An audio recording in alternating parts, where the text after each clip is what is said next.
Koe e te wāhine rangatira e mihi aroha ki a koe Ngāti Oneone te Aitanga Mahaki Whānau kai Rongowhakaata me Ngāi Tāmanuhiri e kai runga I te kaupapa whakahirahira o te rānei e nau mai. Hare mai, piki mai, take mai, whakatau mai rai.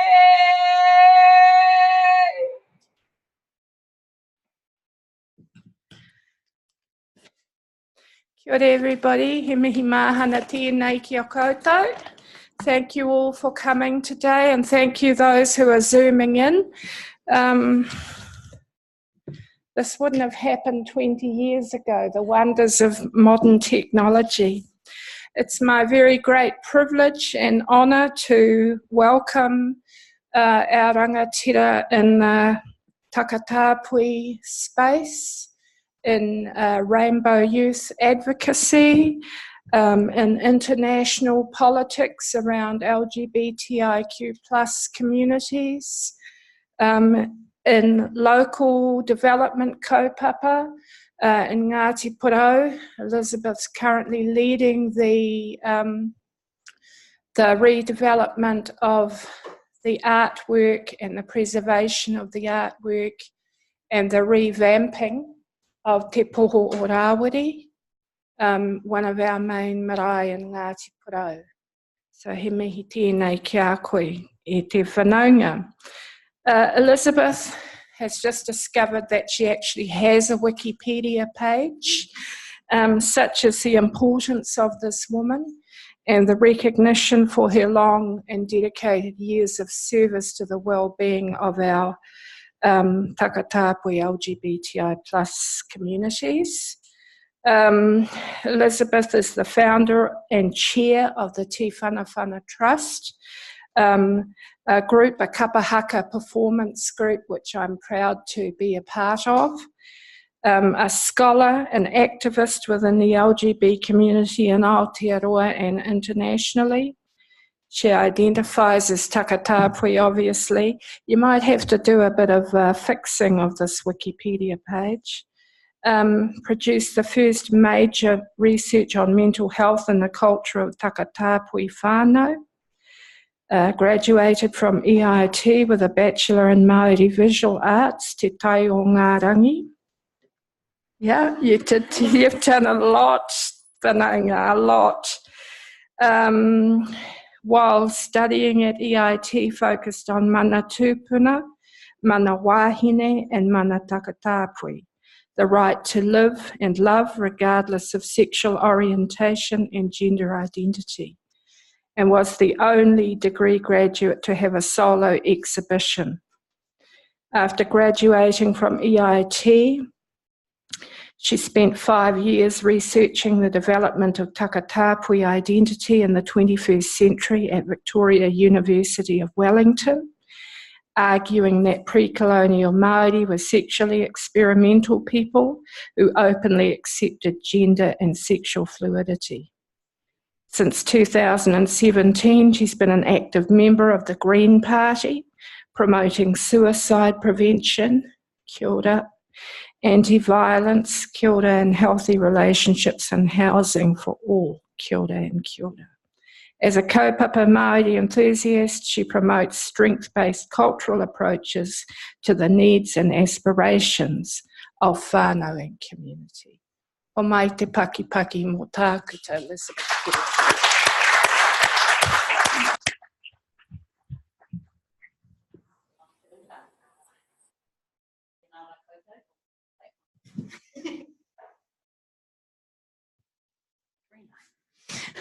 Tēnā rā koutou, I raro I te mana o te pai tapu.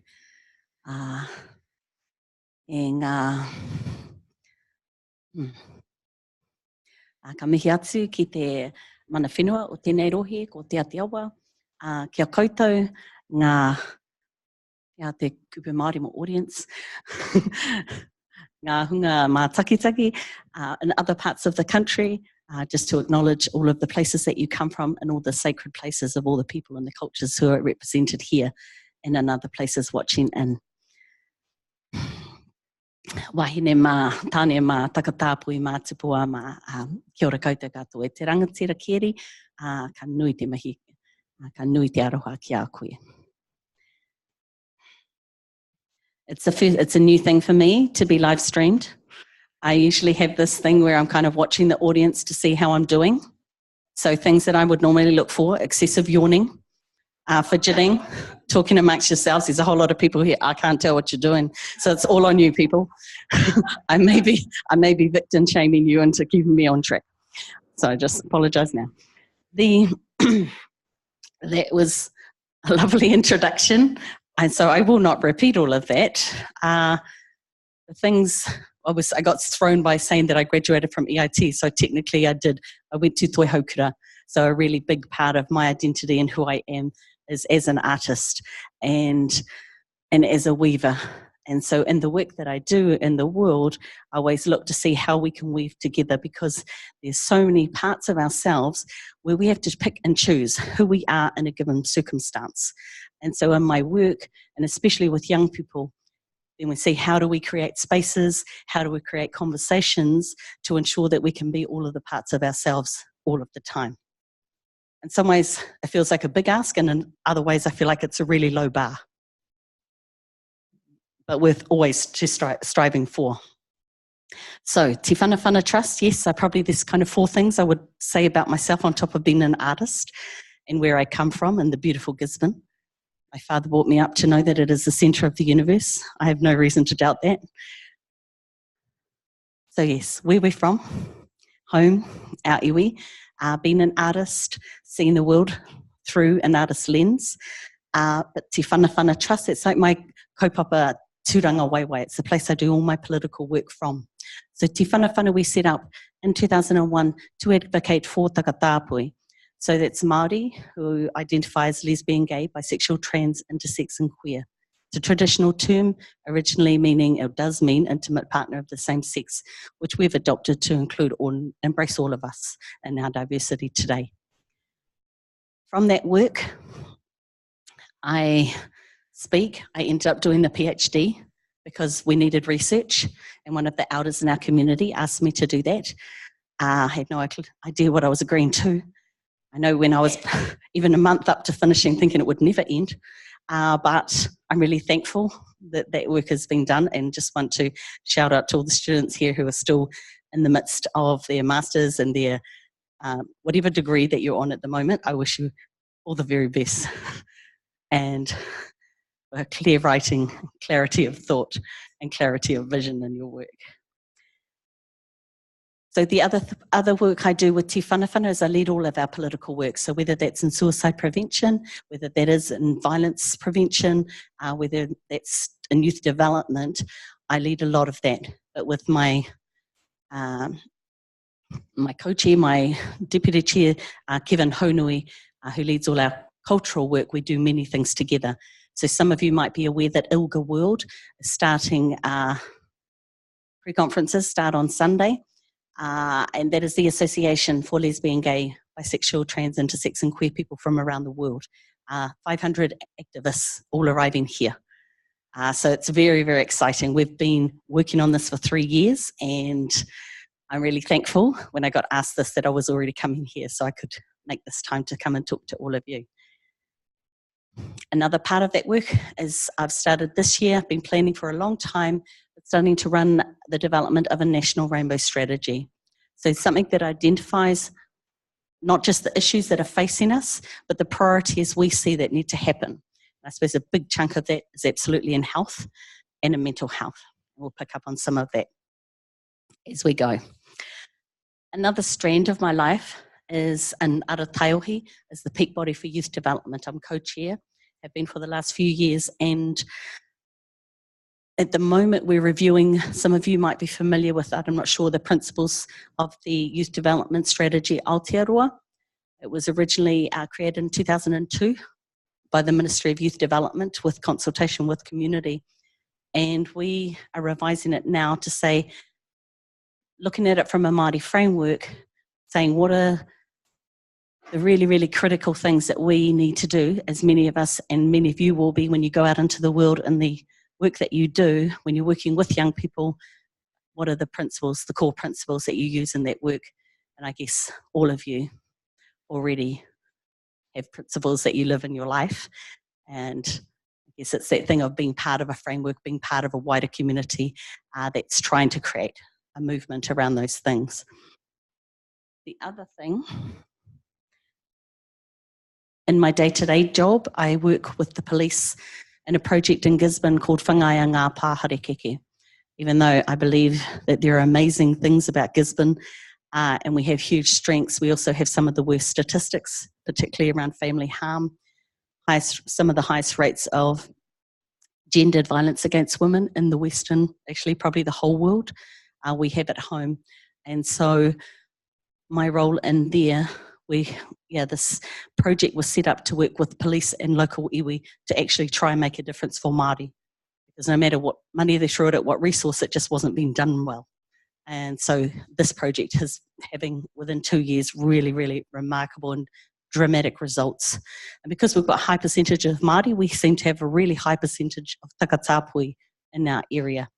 And so part of my role then is helping work with our staff and other agencies. So when we're delivering services or we're trying to support whānau who are takatāpui, what do we need to take into account? What is different, but also just to remind people of some basic things around respect, treating people with dignity, and actually looking into their hearts and seeing what's going on for them rather than what we feel like we need to tell them to do. So all of those things.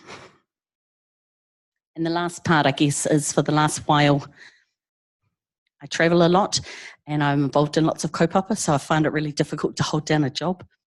And because they have this thing where they want you to come in every day, and it's really restrictive.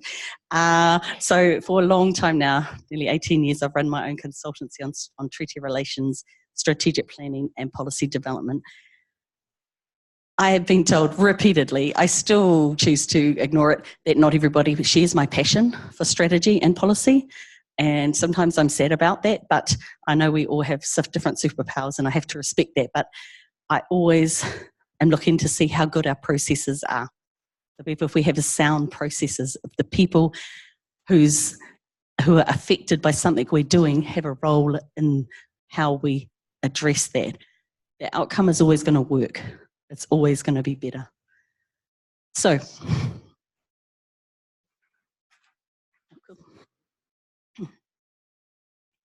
as I said, weaving all of these things together. In some ways, again, if we choose to see it as a really complicated, it's just always going to be complicated. But if we choose to see that how we weave things together, and we see that in our own lives, are the things that just happen really, really well. The conditions that happen when you're in the zone, when you just, things are clicking and you get things done. You know, when you get that feeling, is that just me? You get that feeling when you're kind of leaning into that, you go, oh, here we go. It's when your writing just flows off the pen, just like flows in the pen. It's when you're dealing with difficult situations, which a couple of weeks ago, it would not have worked out, but this time you're just saying all the right words and it's coming to you. It's like, how do we get into that place when we're doing our work, when we're dealing with people, when we're dealing with communities we might not be familiar with, when we're actually not sure of language and we're not sure about how do we use pronouns and get confused, how do we still have some confidence and just some heart about how we deal with the people that we're working with. So when I was doing my PhD, I'm an obsessive fan of the whare tapawhā model. I'm sure you're all very familiar with this, Mason Jerry's model. So the four sides of a house. The taha wairua, our spirituality, our connectedness with all things in the universe. Our taha whānau, our connection with our whānau, our whakapapa, but also our relationships with people are important to us. Our taha tinana, our physical being. And taha hinengaro, our mental health, our psychological health. And when I was doing my research on the many times when I wasn't in the zone, the words were not flowing, and I would sit and draw, because I figured at least my mind and my wairua is trying to connect with what I'm trying to accomplish, what I'm trying to say. And so I wondered, what would this whare look like that was a house of well-being for takatāpui? And so the main historical information we have of proof of takatāpui existence, apart from the fact that it's pretty obvious, we've always been here, we always will be, Ngā hui e te awe kōtuku has found evidence in carvings and whakairoa and in mō tiatia. So I love whakatauki, and so Proverbs. So I studied about 200, 250 whakatauki, anything I could find about relationships, about gender roles, about sexuality, and the use of genitals as a metaphor for other things, which we have many whakatauki.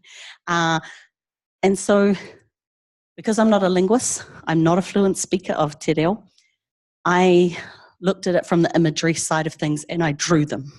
I spent months on this. I had pictures all over our sitting room. There was paint everywhere and sketches so that I could start to connect those things up, because I believe that our ancestors did leave clues for us. And I did find whakatauki. I know I wrote about that. I don't need to go into details here, but that again, proof. Because there are parts of our society that want us to prove we exist, that want us to show them that we're real because we existed in the past. There's also the part of us that where whakapapa is really important, that where we come from and seeing ourselves reflected in the past is actually core to our identity. And so, thinking about this whare, and what I saw and what I imagined was a whare that anybody, of any gender, of any sexuality, people did not have to have names for who they were, they lived their life. And they could come into this whare and be accepted, be fed and looked after. It was a big whare. I was actually not there, this is conceptual. But I see it really clearly. I see these beautiful whakairoa, these carvings of our tupuna ancestors, of our kaitiaki, our caregivers, our care, our guardians, and our tipua, our shapeshifters. And in doing that work, when I said, it was my belief always that our trans, our intersex, our gender diverse, our non-binary whānau, our modern day tipua, that they embody the ability to change gender and to change form. And so these are all captured in this whare. And the stories of the house, it's beautifully painted, it's woven, the gardens are all full and there's kids running around everywhere. It's a really fun place to be, it's really relaxed. And then I see the impact of colonisation on that whare, because along came a society, an imperialists who came along and would prefer that their women weren't having a say in what they were doing. Children were seen and not heard, but that they came and they imposed all of their patriarchal views that were inherently homophobic, transphobic. They criminalised us, and they were absolutely, really, really against this type of whare.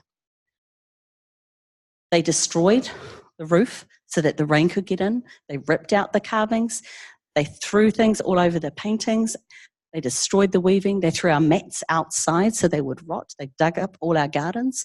So they tried to make it a place that we never ever wanted to go back to. They worked to make us forget that we even existed. They failed, because I believe our tupuna did see them coming. They understood that even if they did not have an issue, they realised they're being surrounded increasingly by people who did. And so I believe they had clues for us to find. And so when I was using my artwork to find stories and see patterns inside whakatauki, I was following those clues.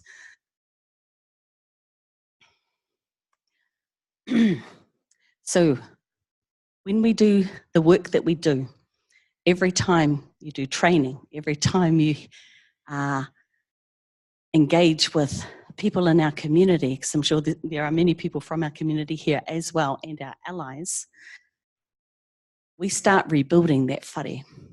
I called my PhD He Whāriki Takatāpui because I imagined that I was weaving a mat which would, no matter the state of the whare, we could put a mat inside there and we could sit down so we could talk.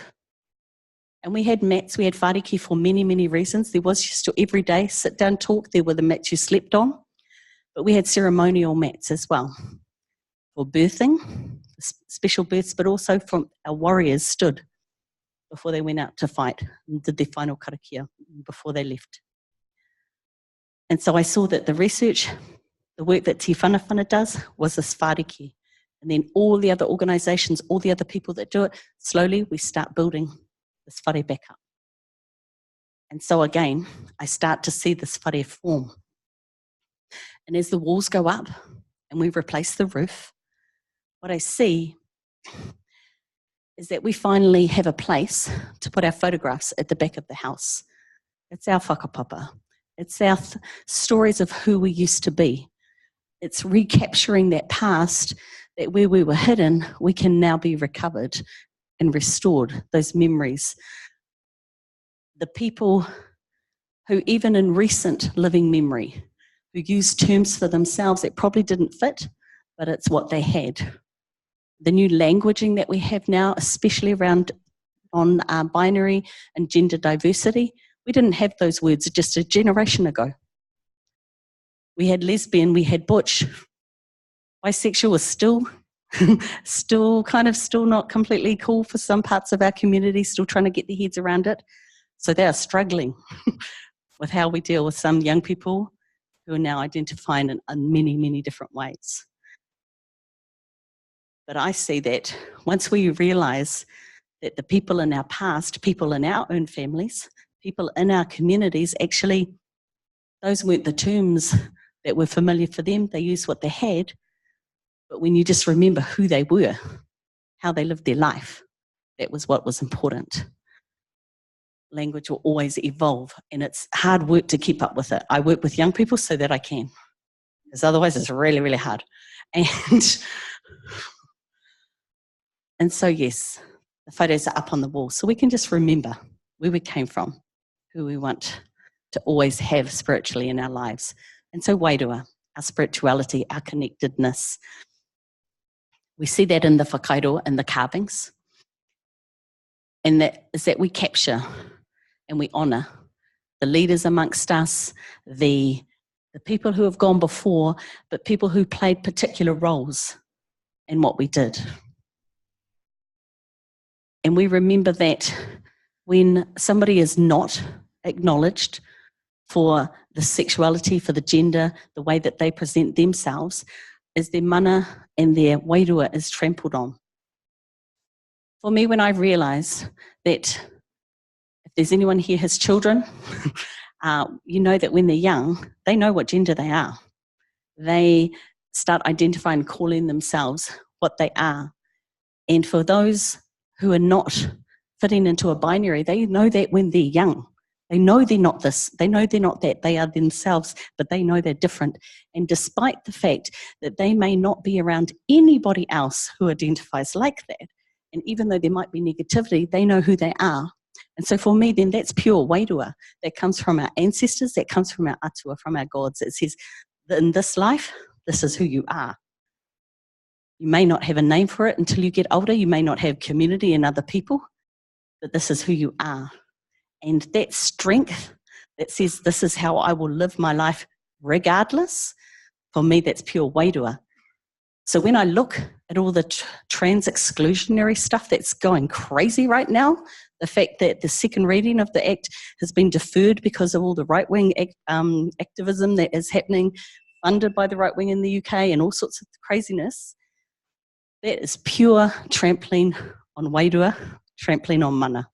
The ability for someone who knows to their core who they are, but someone else asserting the right to put them down and not allow them to be that person. Completely outrageous. And in terms of community building, community development, in any kind of context, that just goes against everything. And also, if you've got questions, sit down and have a conversation. Create spaces where it's safe for you to say the things you don't understand, to ask questions, to do the campaigns and do the stickering and things that a lot of our young people have been really, really affected. Their mind has been really, really hurt, and older people as well. I just always think about our young people, they just haven't had the chance to develop as much resilience as some of us. And so wairua. We reword this whare and we start embedding that wairua and respecting and acknowledging that wairua through our carvings. Then I think of Mauri. Mauri is that life spark. Where wairua exists beyond death, Mauri is the thing that comes, it's just you. It's your superpowers, it's your strengths, it's the things that are just you. When you're gone, that is it, the amazingness that was you. And so when you think about those you have lost, you know that, yes, they'll always be with you in your hearts and your memory, but that spark, that is gone. And I think of in the whare, I think that's the tukutuku.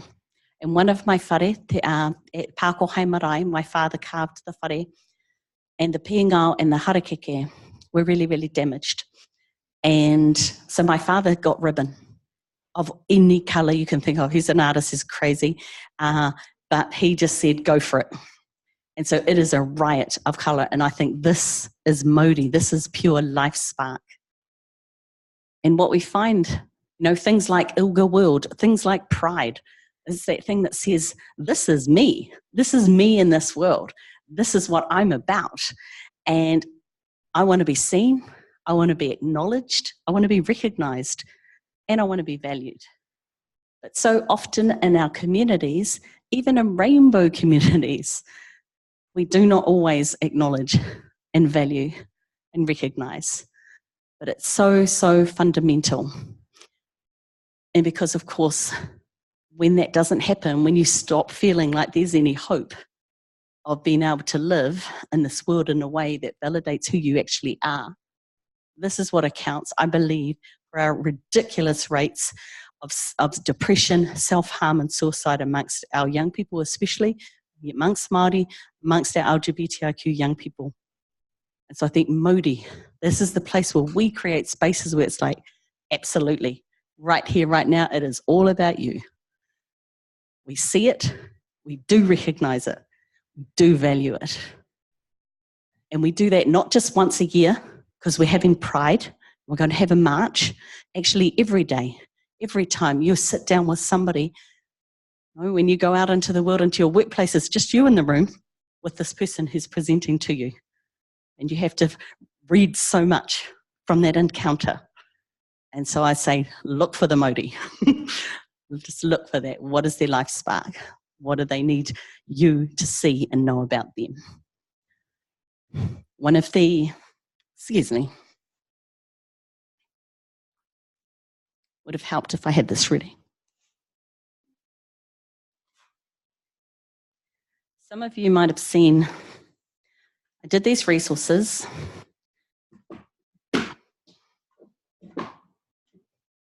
This one, takatāpui, part of the Whānau.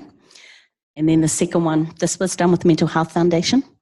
We believe it to be the first Indigenous LGBTIQ suicide prevention resource in the world. And the second one, Growing Up Takatāpui Whānau Journeys, we interviewed young people with their parents and their grandparents. We did this with Rainbow Youth, so I say intergenerational ways of how we care and look after our young people. But I want to read this to you because I think Hannah Moana Baker says it much more eloquently than I can. I don't have an attitude of acceptance or tolerance. I have an attitude of celebration and gratitude for the things our takatāpui youth bring us. It's incredible. It's extraordinary. It's otherworldly. It's beyond tapu. Artistic, intellectual, physical, psychological, spiritual, sexual. I don't believe we have any conception of what's being lost when our young people are lost. I think that's mauri. As older people, as elders, it is our responsibility to protect the mauri of our young people. And so then for me that flows into tapu. So tapu, it's really inherently about setting restrictions, creating boundaries. And for me, boundaries create safety. But time and time again, through violence, through discrimination, that tapu just gets breached. So it's not just, it's often our physical being that is breached, but actually our mind gets breached as well. And we just don't, when it's constant, we just don't always have the wherewithal. We don't have that resilience to actually fend it off, and gradually it just eats away at us.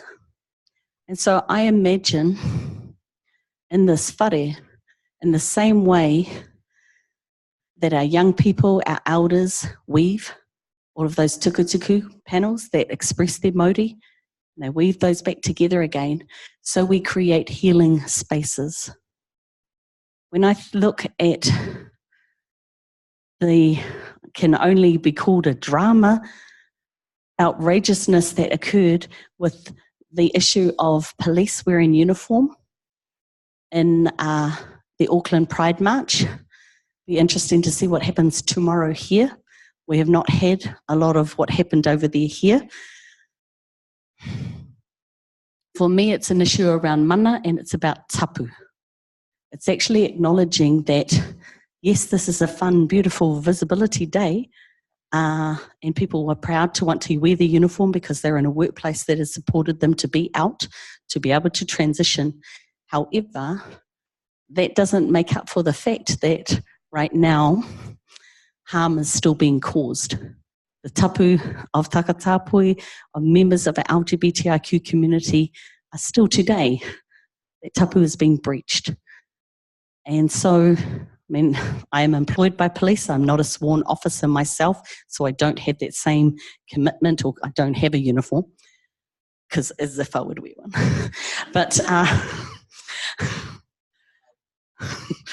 But it's that thing that says, let's just recognise some privilege here.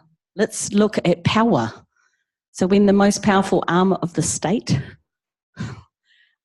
is using that power to then control the outcome of a community event, somehow, though, in a way of showing support for it, it just got convoluted. My main issue, because inside my organisation, we had incredibly divergent views about this. We never made a statement about this because we just wanted to honour the diversity of views. Many of our members wanted police to march in uniform. Say they fought hard. People who decades have been fighting for the right for us to be out inside these organisations. And say, but also others who see the real political thing about institutional racism and harm and violence being caused against Māori that impacts on takatāpui and impacts on this. So this range, massive range of views. So we say we hold those views. Tīwhanawhana organised a hui called Whakarongo. It was organised by one of our young people who's on our board. And it was just a space we created to say, rather than argue about this, fight about it, let's actually listen to each other and hear each other's point of view without arguing, without raising voices, without swearing. Let's create a safe space to people to speak into and be heard. So my main issue with what happened in the process was in trying to address an issue that is really valid, really important to us, has huge impact on our community. Harm was caused in the process of addressing it, which now has created new trauma, continues to split parts of our community. And I think it's, sometimes you just have to acknowledge that all of that is there, but still, we want to create healing. We want to start restorative practice wherever we can, from whatever point we can, from wherever we can move. And just acknowledge all of that's going on. The institutional trauma, the trauma that just happened in the last few months, that's just who that is just everything. We embody that, it's in our minds, and so we look for those opportunities to, again, just to listen and hear, to not judge, but saying, okay, then these things have happened, how is that impacting on you, and how can I actually help to do something about that, to work with you to do something about that. The last thing, are we all good? Perfect. We want questions. Oh, good. Okay, I'll be 2 minutes. So the last one I'll talk about is about mana. I talk a lot about mana wahine because I believe it's very, very different. We know it is from, say, Western feminism, in the sense that Māori women are not looking to change the patriarchy inside Māori culture. We would just like to go back to where we were and restore the balance that we had alongside our men, so that collectively we could look after our whānau. And so inside this whare, the walls are all strong, the roof is watertight, our photographs are in the back, our carvings are beautiful, our weaving is up, and in the centre of the house are 2 po. And I'll finish on this. The potoko manawa, they hold up the house. I see them, one of them is our mana wahine and our mana tāne. And for me, I see it that the mana tāne branch, the po is actually not too badly damaged. It certainly needs repair, but it's okay. The mana wahine one, though, massively damaged, still carrying the load, though. And so we see that in the restoration of those po, the restoration of the mana of our women, that collectively, in that space, because we can't, it's lovely to pretend we do not live in a binary society, but in this space, what I see is our mana wahine and our tāne together stand strong to hold all of the other genders that are part of our whānau. That we use our privilege and our strength, our given right to be in the world, because we affirm the gender we were assigned at birth, and we create the space and the safety for all of our whānau who are intersex, trans, non-binary, and gender diverse. So the last thing, last comment, this is it, seriously, is about tikanga. It's about, if tikanga is a way of doing things the right way based on the mātauranga, your judgment of the knowledge that you have. So it's when you get all of this new information and you think, okay, what actually changes because of it? So I hope you've enjoyed some of this kōrero. I'm happy to talk more if you can stay. I guess then I leave that with you. What actually changes and how you look at the world, how you might treat somebody who comes to you for help. But nō reira, it's been really lovely to talk to you and to you. And yeah, nō reira, tēnā koutou, kia ora huhu mai tātou katoa.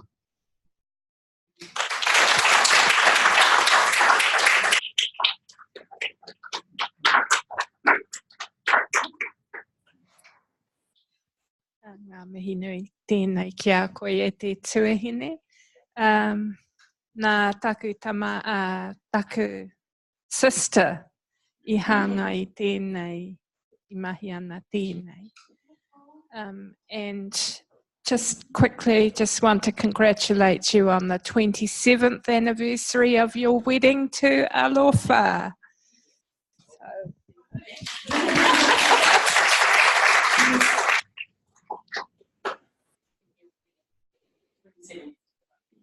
Kia ora.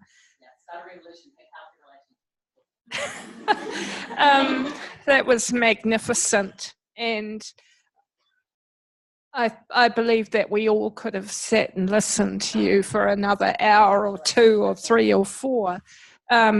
We have some people, I'm sure, who want to ask questions or offer feedback. So I'm going to hand the microphone to you first, Clive.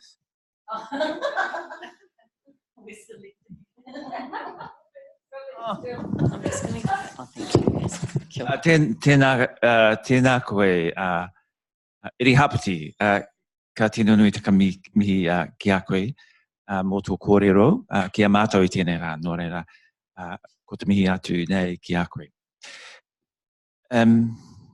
I think the thing that struck me most was the comment that you made, Keri, right at the beginning about how 20 years ago we didn't have this technology, but also it sort of reminded me about 20 years ago we wouldn't have had somebody coming and talking in a space like this about this important kaupapa. So we've moved a long way. So thank you very much, Elizabeth, for coming and sharing your thoughts with us, because it's a sign that things are moving in the right direction. So if there's a question, I guess, what could we expect to hear in 20 years' time from today about takatāpui issues?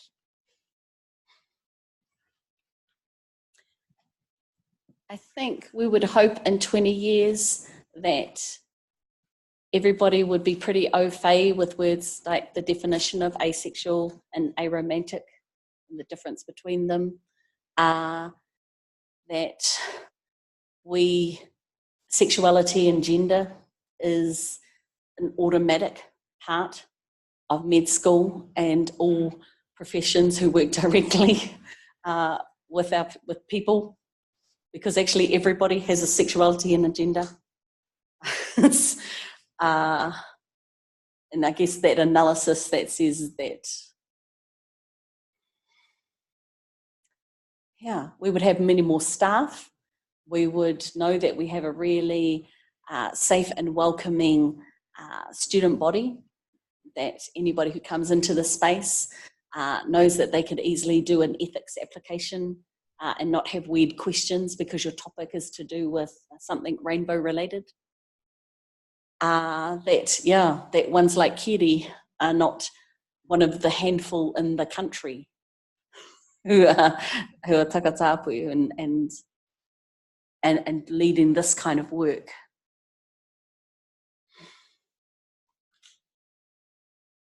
I would hope that we've cut our suicide numbers right down. That would be real progress. We can do HR stuff, and we could make sure that actually when people come, they're not scared to engage with you as a healthcare worker.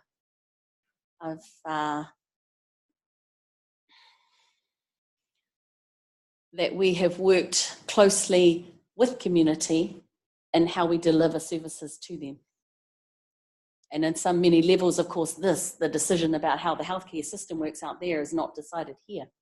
But some of the greatest brains in our nation teach here and our other universities. And we would want it to just be really, really, I guess, normalized, if that is such a thing to aspire to. Yeah. And also we know that the language will move on. There'll be many more things to come. And we'll have an open mind that says, cool, we've sorted this out. We feel really good about this and we're ready to take on some more stuff. We just keep rolling, keep moving. Kia ora. I was wondering, in terms of thinking about policy, how do you think that the kind of acceptance of policy and the creation of policy has moved on in the time that you've been trying to contribute to this? That's been really slow. It's been, people say, oh, you have marches now, so things are better. Or one of the ones we've got rainbow stickers on a police car, so things are better. And in many ways they are, but in many other ways they are seriously not. And so sometimes I think the policy lags well behind where community are at, and the work of key individuals that come in and make waves in their own institutions. So I think we just keep pushing it, and I guess my goal with the National Rainbow Strategy is to create a framework so it just makes it easier for people when they're developing their policies to say, okay, these are the priorities in the community. How does this align with what you're doing? And just a quick shout out, as part of the strategy, Auckland University has offered to host a Rainbow Research Strategy wānanga. So it's a day workshop sometime in June. So all Rainbow identified staff and students, postgrad students, are invited to come up and be part of that. And it's saying, what are the priorities for students, for staff, but also what are our research priorities across our community? What more information, and also a register of anybody doing work in this area so we know what you're doing, and actually we can help you publish and do those things. So if anyone's interested in that, let Keri know or let me know, and we'll make sure you get on the invite list.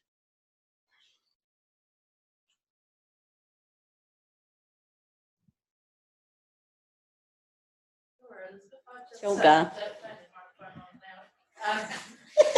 Given that we're in school and various health professions trained here, what would you say would be a specific thing that would be useful? That would be useful for people to be aware of when they're working with takatāpui. I think a really key thing, when we claim a term like takatāpui, it's saying that for us, our identity as Māori is equal to, or more important than our identity, our sexuality, our gender, or our sex characteristics. But those things are actually integrated. We don't see ourselves as those are separate. It's an integrated entity. And so when dealing with people is to recognise actually, so the Māori side, that comes with certain things, that culture is important, languages might be important, spirituality is important. Because when you claim a term like that, sometimes it's a bridge. When you're estranged from your culture, it's a bridge back into your culture. And so, again, it's just acknowledging and finding out from that person of all of those things, how does that actually impact on the way you identify and the way you want to interact and the level to which you want to share information. And I guess the key thing too is to recognise the healthcare system is not delivering to our whānau. So people will be worried, they are suspicious, and so all your superpowers that can put someone at ease, because in the same way you recognise Māori, people recognise yours. The energy you put out, the acceptance that you put out without saying a word, people will feel. We will feel that. And so I always say, practice exuding your awesomeness so that when someone comes, and I'm sure the fact you're here says actually this is something that you care about already. But it's that recognise they might come in, and as quick as you can put them at ease, then you can actually deal with what's wrong, because actually something might have happened to them. It's got nothing to do with their sexuality or gender. They just want to be there, and that's not the big issue. However, in other cases, it will be the whole issue. So it's together figuring that out. Just bring your best self to it.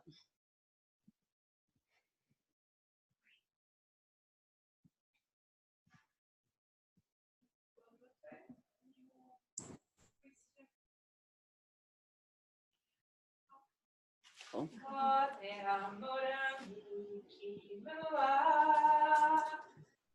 Hapaio ki muri, are karana maina, o te nare, e mai ana, ia haru kōrero, tuku a te reo kia rere, kia rere, tuku a te reo kia rere, kia rere. Ko tāne, ko papa tua nuku e horo mai nei, Ko kakatua nuku e hora mai nei. E ngā hau e whā. Tuku a te reo kia rere. Kia rere. Tuku a te reo kia rere. Kia rere. Kia rere. Kia rere.